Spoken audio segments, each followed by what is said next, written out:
સુરતના હોડી બંગલા ખાતે પત્ની સાથેના આડા સંબંધ રાખનારા સંબંધી ભાણેજની હત્યા કરનાર હત્યારા મામાને ગણતરીના કલાકોમાં જ લાલગેટ પીઆઈ એચ.જે. સોલંકીની ટીમે ઝડપી પાડી સળિયા પાછળ ધકેલી દીધો હતો.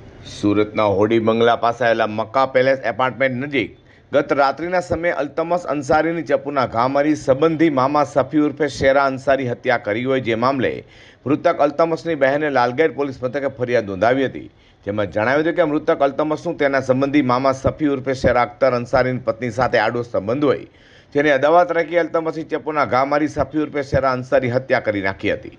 જે બનાવની જાણ થતાં લાલગેટ પોલીસ સ્થળે દોડી જઈ ગુનો નોંધી તપાસ હાથ ધરી હતી.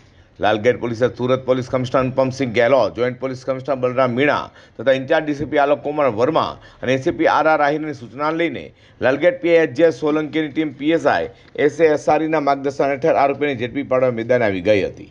લાલગેટ પોલીસે તાત્કાલિક તપાસ હાથ ધરી ગણતરીના કલાકોમાં સંબંધી ભાણેજની પત્ની સાથેના આડા સંબંધમાં હત્યા કરનાર હત્યારા આરોપી મક્કા પેલેસ એપાર્ટમેન્ટમાં રહેતા સફી ઉર્ફે શેરા અખ્તર અંસારીને ઝડપી પાડી સળિયા પાછળ ધકેલી દીધો હતો.